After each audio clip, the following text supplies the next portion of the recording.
On this tape, Master Jung Lee, 7th Dan Black Belt, will demonstrate some of the knife handling techniques used by the Salsa warriors of Korea. Prior to beginning each practice session, Master Lee will quietly spend a few minutes meditating and practicing breath control. Each has a direct and important impact on the training session to follow. Through meditation, the Salsa clears his mind of all distracting thoughts. By doing so, he can concentrate fully on the practice and application of his weapon. With his mind totally devoted to the techniques he will be practicing, the Salsa finds it easier to build the desired muscle and mental habits and instincts which will allow him, in a real encounter, to relax and intuitively wield his weapon. He might frequently use the weapon itself as a point of focus to allow him to become more attuned to it and to make it more a part of himself. Breath control is equally important, both physically and philosophically. A cornerstone of all martial and combat arts, breath control allows the martial artist to concentrate, enhance, and focus his power and energy. By breathing in very slowly through the nose until he can take in no more air, the Salsa expands his lungs to full capacity and sends oxygen-enriched blood throughout his body.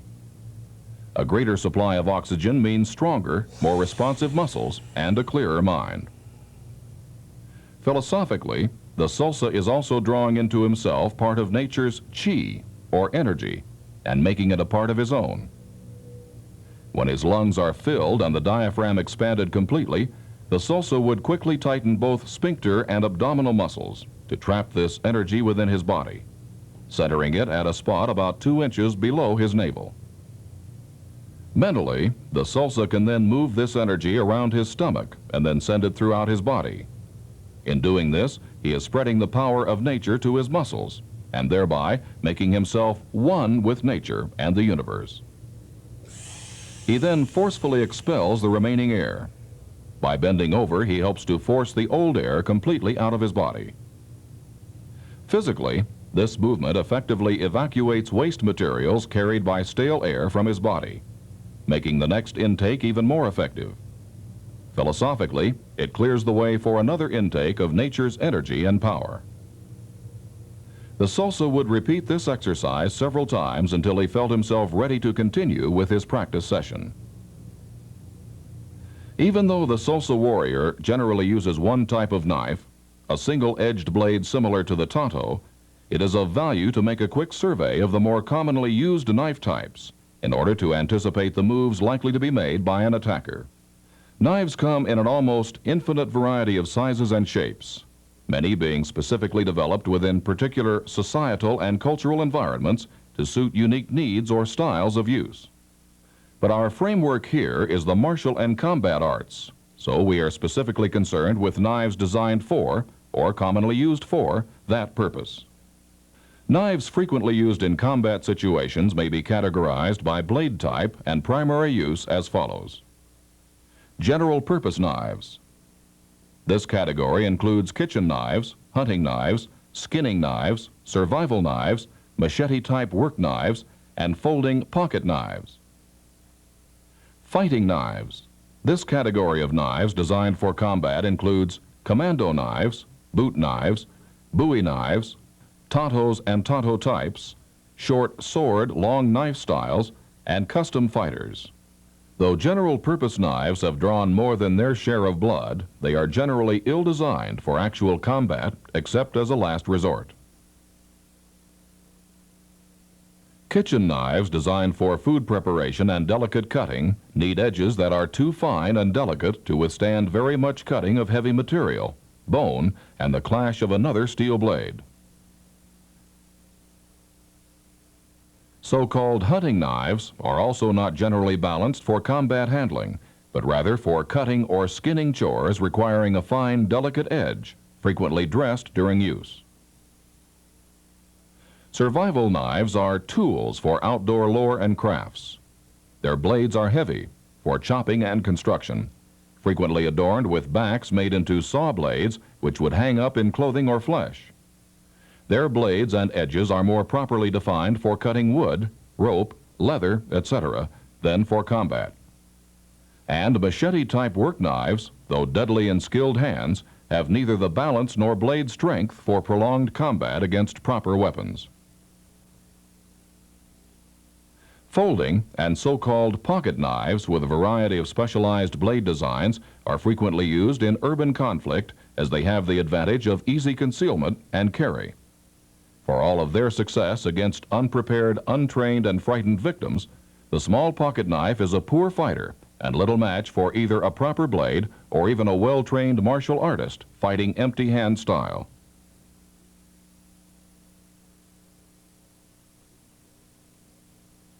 Generally, true fighting knives are designed primarily for either thrusting or slashing, as it is ultimately impossible to create a single blade that does both really well.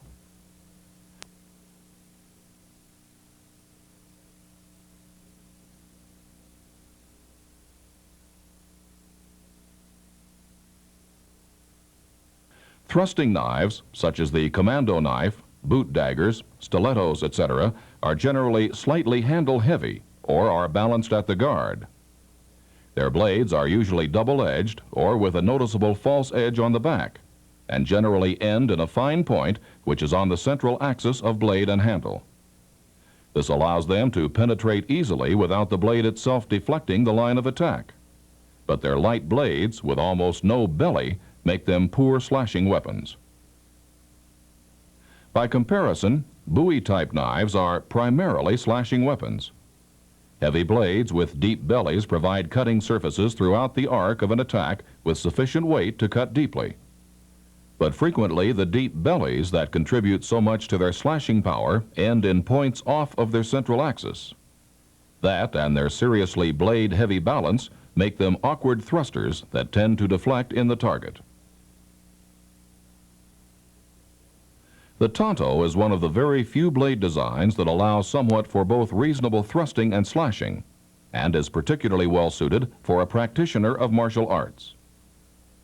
Its slightly curved blade is generally heavy enough to provide for slashing cuts when used with the proper style moves, such as the back cut and draw cuts common in Oriental-style sword fighting. And its wedge-shaped point, though not fine, is strong enough for deep penetration if the thrust comes from a powerful, concentrated strike, such as the punch of a martial artist.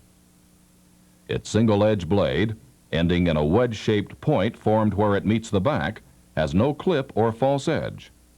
The user is trained to turn the knife in his hand to align the cutting edge where it is needed. Before serious practice can start, the salsa student must learn how to grip the Tantos. The two basic grips are forward or up position and reverse or down position. Though that may seem extremely basic, it is quite important, because central to salsa knife techniques is the maneuvering of the knife from one grip to the other to allow a variety of strikes from various angles. And since the salsa warrior generally carries two knives, they can be readily positioned with both up, both down, or one up and one down to extend the number of moves even more.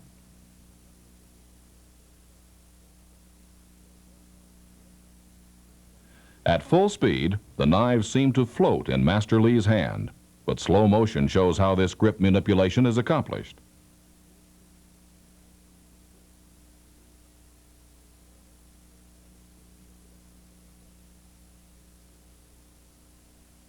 Watch carefully how his fingers aid in moving the Tanto from one grip to the other.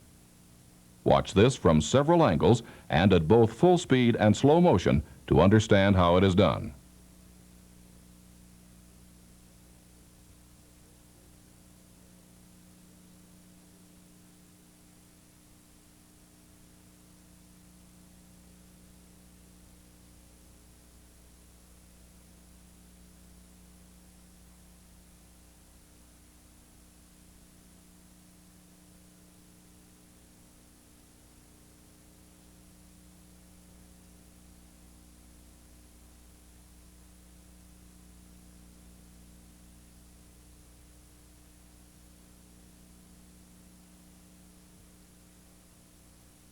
These different angles will let you see how the knife actually is moved in the hand.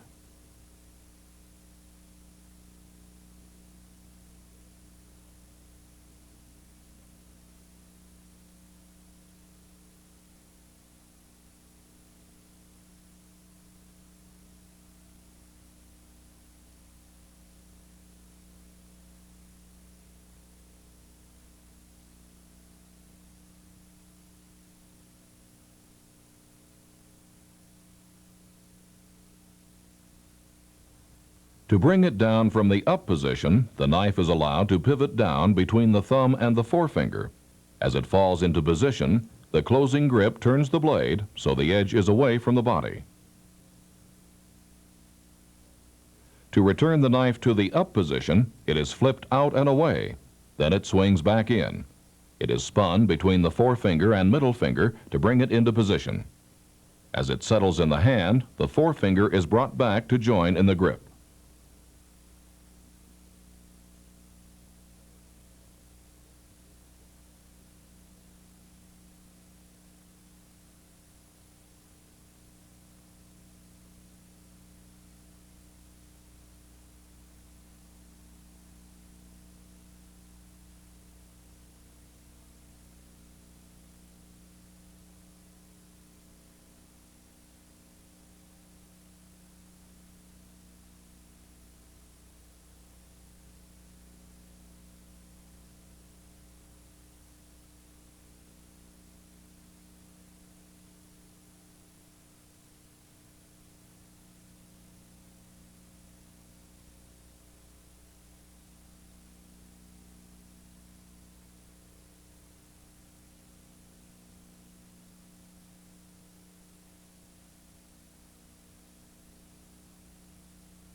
You should practice this changing of grip till you can move both knives smoothly, in unison and in opposition.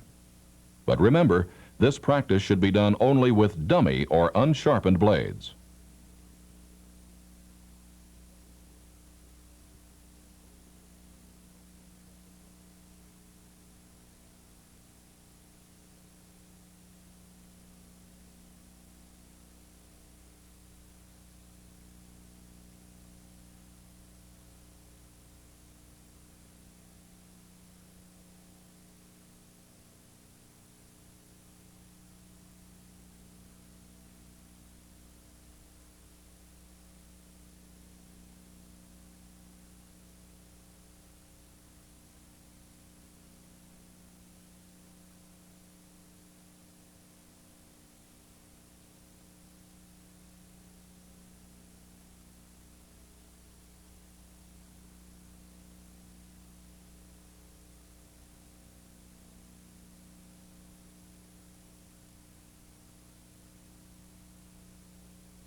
As with all physical activities, it is best to begin a practice session with proper warm-up, calisthenics, and stretching exercises.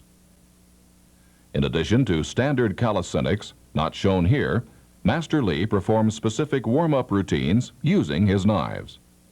By so doing, Salsa not only is able to warm up those muscles most used with this weapon, but is also able to work in semi-slow motion with many of the specific moves used in full-speed practice. Specific exercises to warm up and strengthen the wrists and forearm are recommended.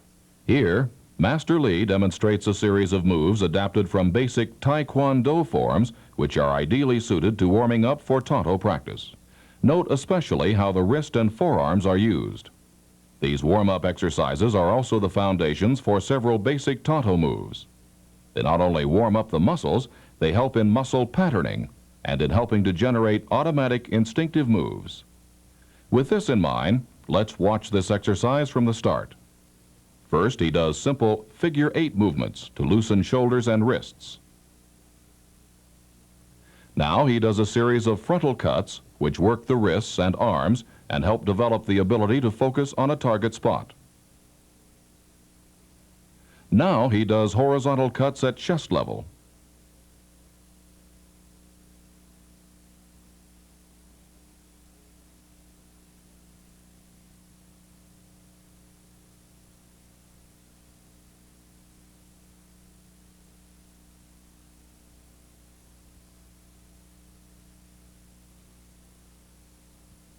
Master Lee then does a series of diagonal cuts.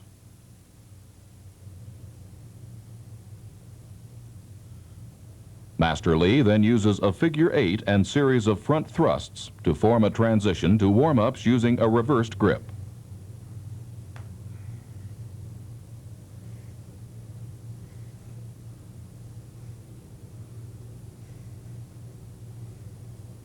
Here, with the reversed grip, Master Lee does a figure-8,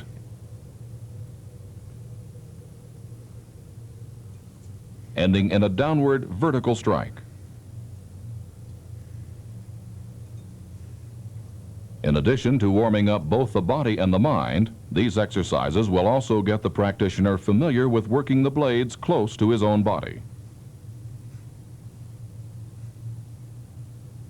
Now, with one grip forward and the other reversed, Master Lee does a series of strikes to the rear. As he repeats these sequences, note how the forward grip is used to strike the far side and the reverse grip is used on the near side.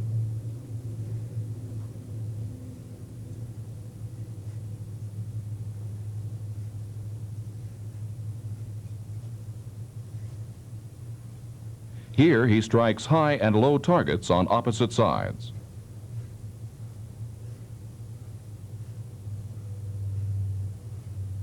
Now he does strikes to the rear using both knives.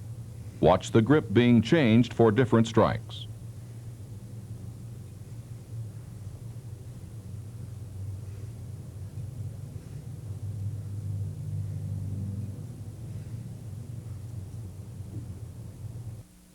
Once properly warmed up, practice can begin in earnest through the philosophical concept of Palgway.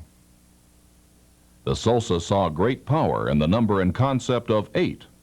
The world was divided into 8 elements. There were 8 basic weapons central to his training. There were also 8 basic directions. As with a modern compass rose, the Salsa dealt with 8 major points of a circle. And this concept of direction provided a key to his fighting style. By imposing this set of possible directions and sectors in both a horizontal and vertical plane around his body, the Salsa was taught to create both a defensive barrier and an offensive front around himself.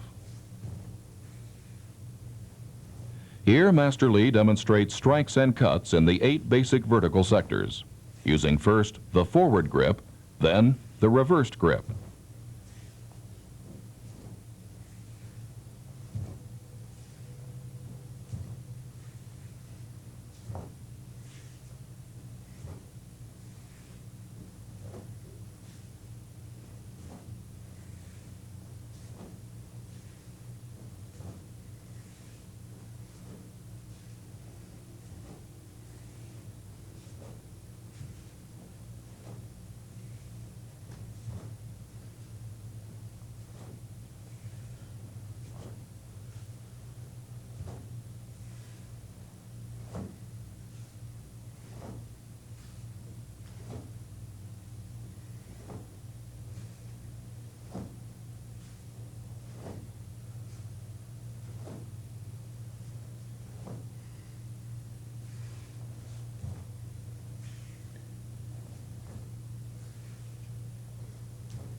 Here, Master Lee shows how the concept of 8 sectors is applied in addressing multiple opponents on the horizontal plane.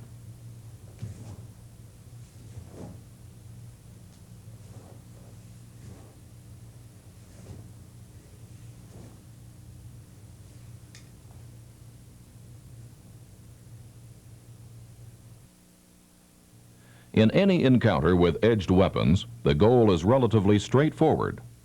Prohibit your opponent from making a fatal or disabling strike on you while you successfully do that to him. The Salsa must have their bodies honed by practice to intuitively counter and strike. The method most employed by traditional martial arts to achieve this goal is through the use of forms, or katas. For the martial artist, practice with weapons can frequently be integrated into their normal training by using their traditional forms and katas and simply adding the weapon. Here, Master Lee demonstrates this concept with a modified version of a traditional Taekwondo form.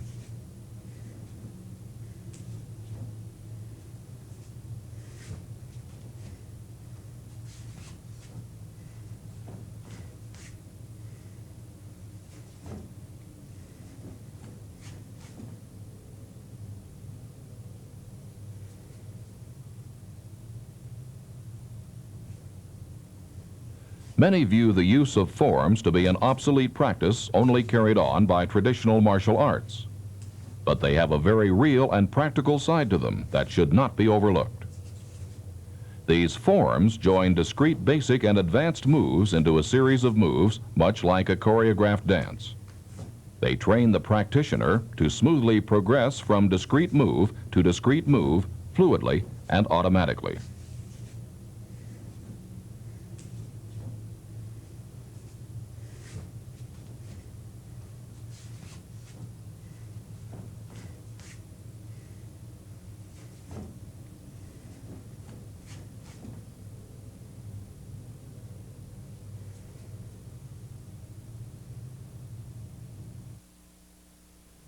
The Salsa practitioner, whether martial artist, military personnel, or individual, honing his defense or combat skills, can and should create his own forms based on his own styles and combat techniques. Here, Master Lee demonstrates an advanced Tanto form he created for his own use and practice.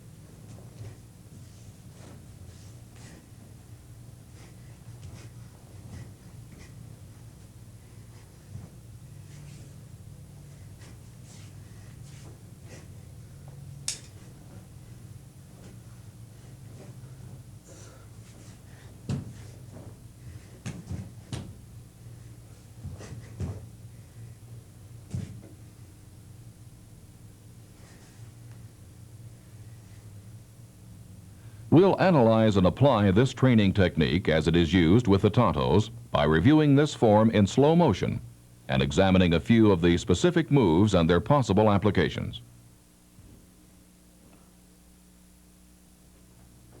Here we see a down block and middle punch and how it might be applied in a sparring situation.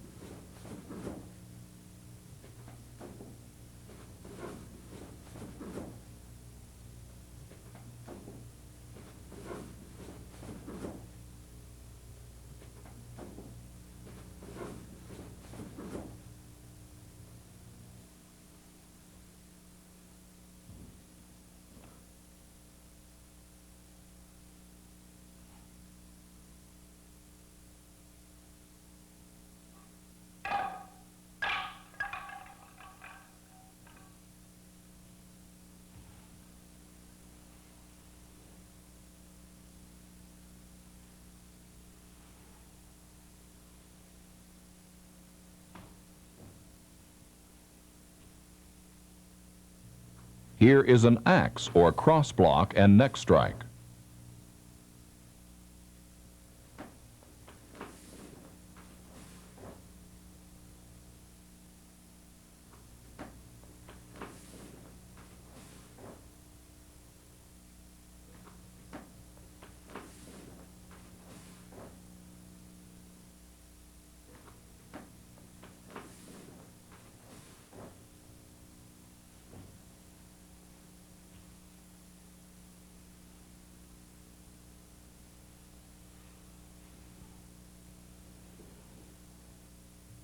This is a high block with neck strike and front snap kick.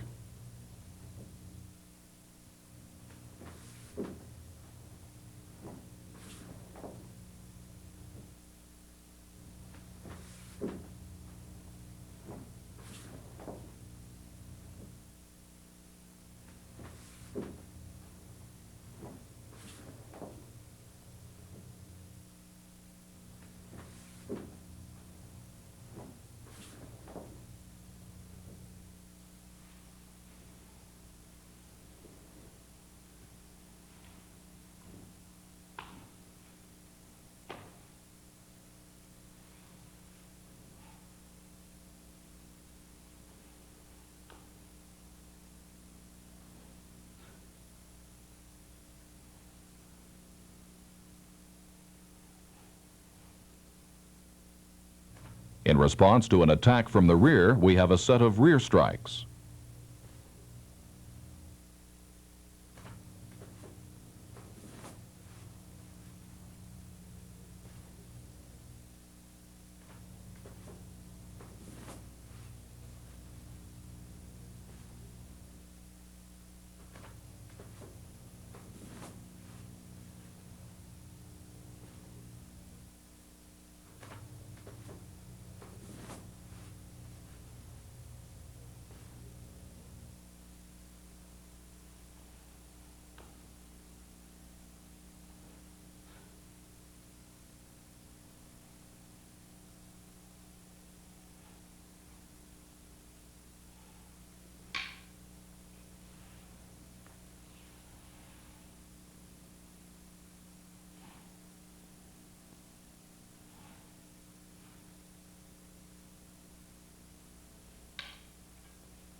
This is a double neck strike and downward stab.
And here is a pair of blocks and a strike.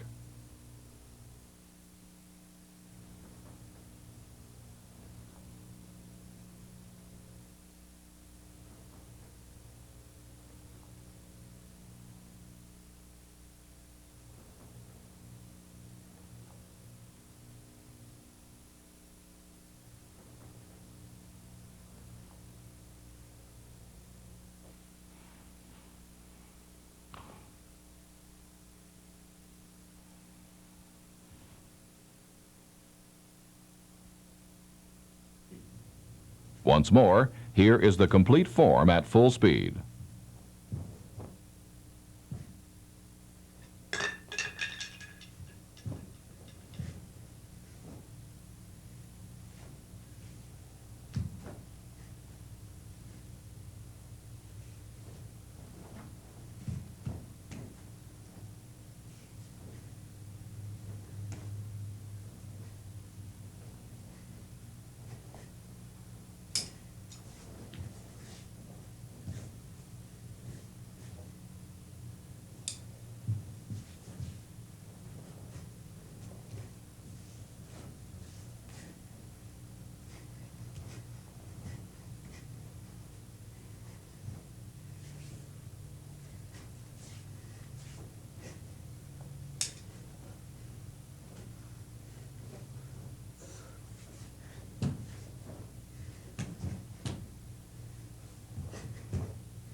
Now that Master Lee has shown you some of the basic moves, he will demonstrate how they might be applied. First, to continue our training exercise, we'll show you a series of stylized attacks against Master Lee. After viewing this series of attacks, we'll analyze Master Lee's responses in detail.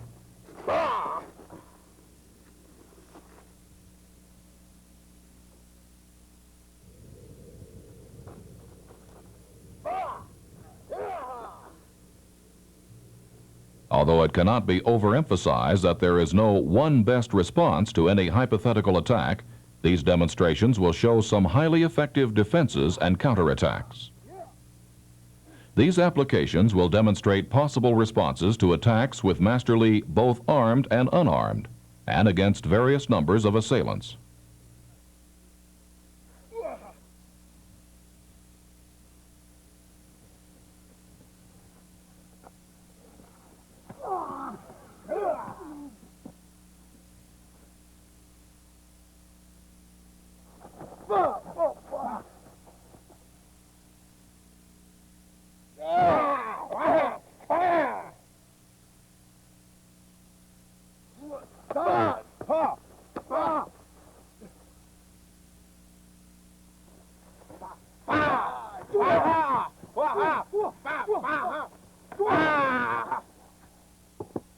Now let's review these attacks.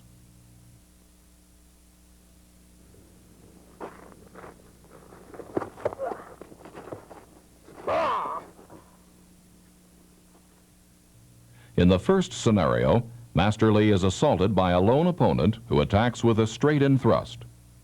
Lee does an inside to outside block, a roundhouse kick, a turning slice to the ribs, then a stab to the spine or kidneys.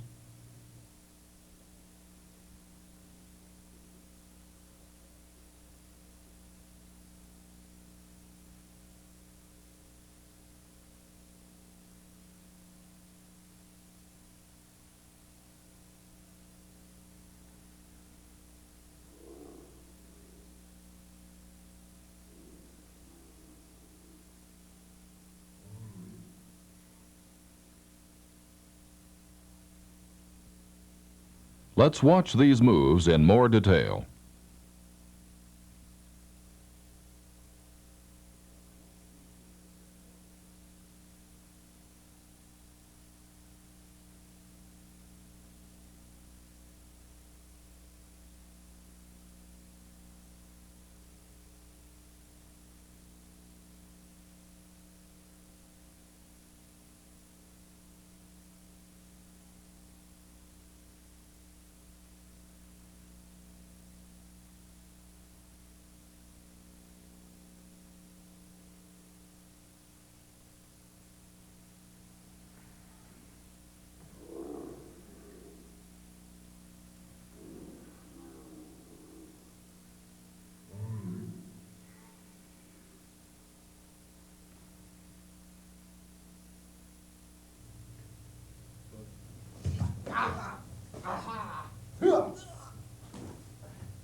This time, the attacker uses an overhead strike. It is stopped with a high block, followed by a center thrust. Lee then helps pull the attacker down and delivers a hammer strike to the spine with the knife handle.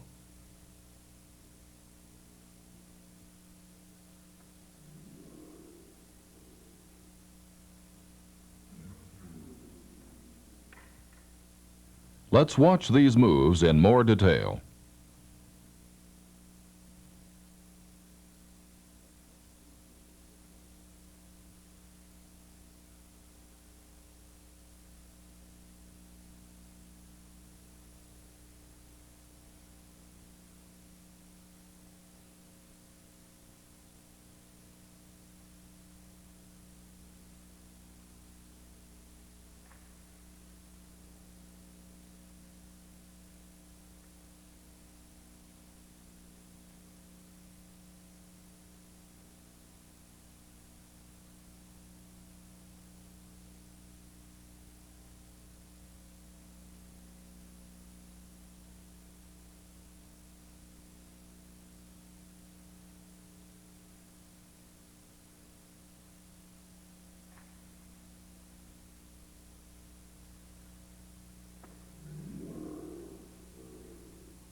The attacker here lunges with a high thrust. Lee avoids,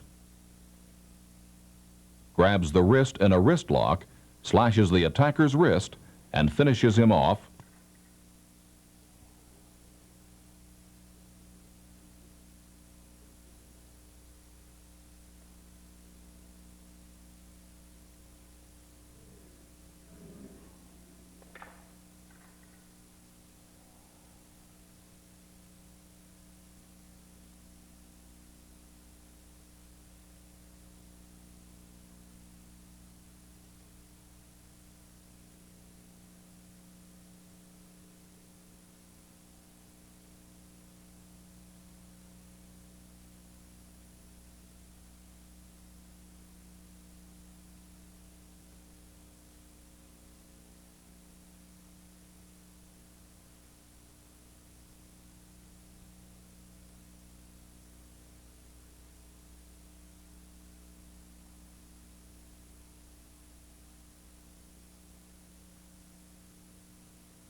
Now Master Lee faces two opponents. The first tries a center strike, which Lee avoids, uses an inside to outside block cut to the arm, then a horizontal slice to the neck as he turns to the second attacker. The second attacker tries an overhead strike. Lee uses a high block and moves under the attacker's arm to deliver a cut to the ribs and a reverse grip strike to the spine or kidneys.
In this attack, the first assailant comes in with a straight thrust.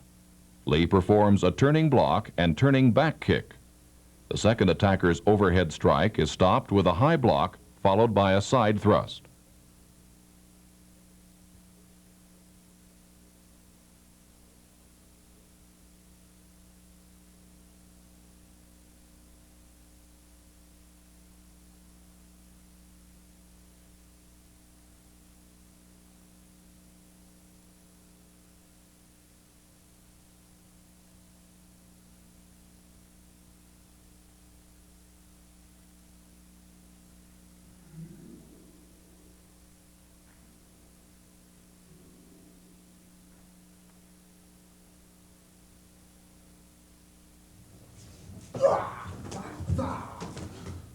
Now Master Lee will demonstrate possible empty hand responses. As the attacker lunges with the knife, Lee delivers a front snap kick to the groin, then a double punch to the chest and face.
When the attacker tries an overhead strike, Lee uses a high block to stop the strike, then delivers an uppercut to the solar plexus and an elbow strike to the spine.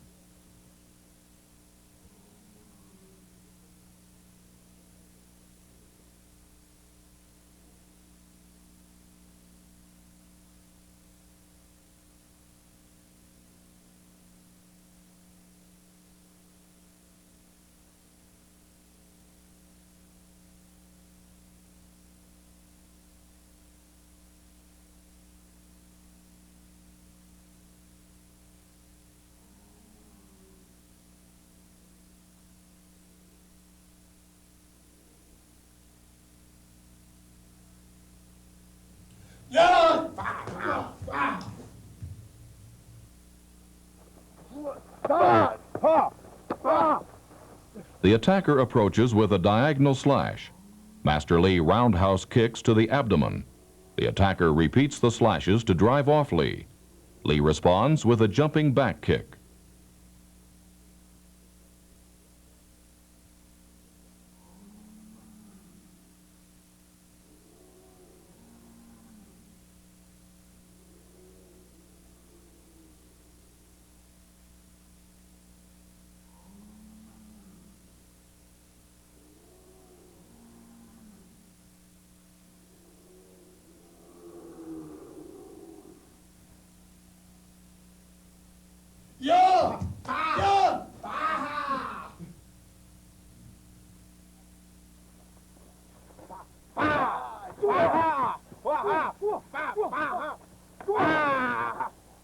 In this scenario, the first attacker uses a diagonal slash. Lee sidesteps, turns 270 degrees, and delivers an elbow strike. The second attacker attempts an overhead strike and is repelled by a side kick.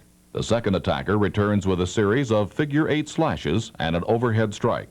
Master Lee high blocks the strike, punches, and delivers a turning back kick.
With these stylized encounters, we've been able to examine in detail Master Lee's defenses and counterattacks.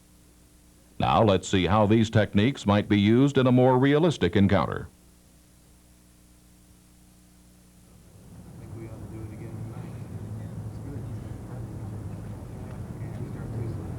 Let me try some of that stuff, man. Here, check this guy out. What? Check this guy out. Come on, let's go get that guy. He looks like some sort of chump. Yeah, he looks like a wimp. Let's hassle him. Let's go see if he's got any money. Yeah. You distract him. Yeah, you Good. can back him, okay? I'll get him. Hey, buddy. Hey, I'm talking to you. I'm talking to you. What's in the bag? What's in the bag? Give me the bag. I got him. Come on, wimp.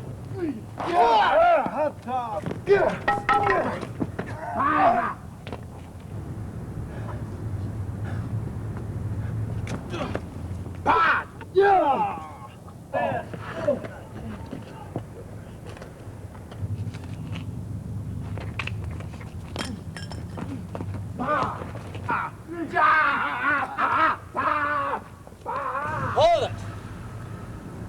He's mine.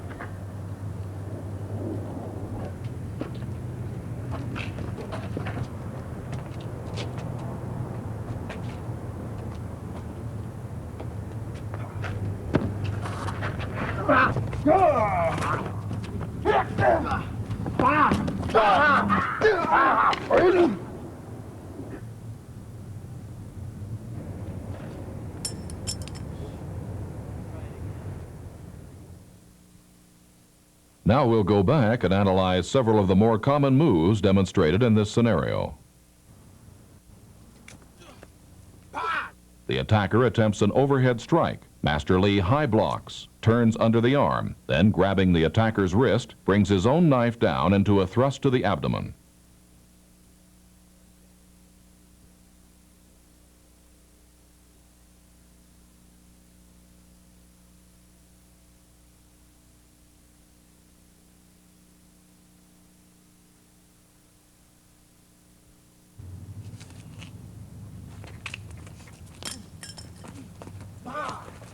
The attacker launches a thrust to the chest. Lee does a roundhouse kick to disarm the attacker, followed by a turning back kick and a roundhouse kick to the head.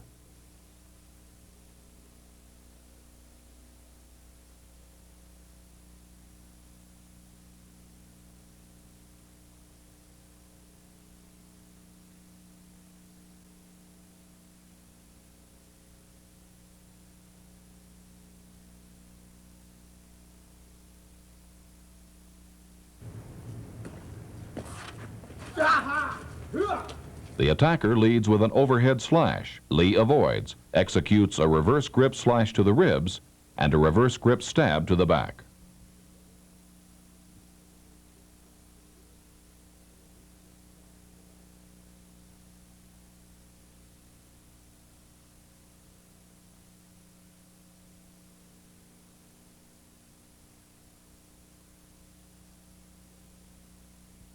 Let's watch the street encounter again, keeping an eye open for some of the techniques demonstrated in this program.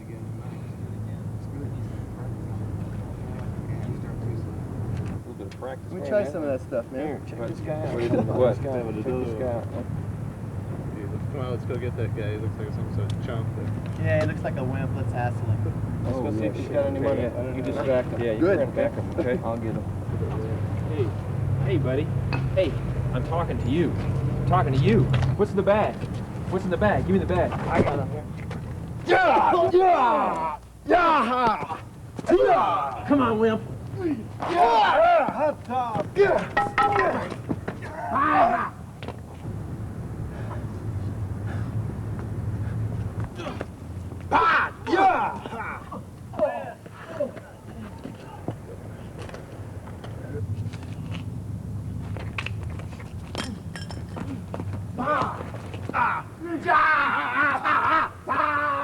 Hold it! He's mine.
Bye.